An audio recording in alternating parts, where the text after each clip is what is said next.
जय जगन्नाथ। 1 एप्रिल ओडिशा दिवस ठारू 14 एप्रिल ओडिया नववर्ष पर्यंत यही 14 दिन आमे ओडिया पक्ष भावे पालन करुछु। एही पक्षर प्रत्येक मुहूर्त सबु ओडियांक पई स्वाभिमान, संस्कृति, परंपरा और अस्मिता को नहीं प्रेरणार समय हो।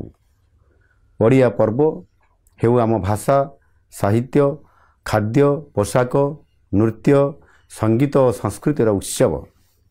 यही समय मध्यरे जो महापुरुष और महिषी मानक त्याग और बलिदान जो 1936 मसीह खंड विखंडित ओडिशार एकत्रीकरण संभव होइथिला, सही बिंधाणी मानकु आमे स्मरण करिबा और सम्मान देवा।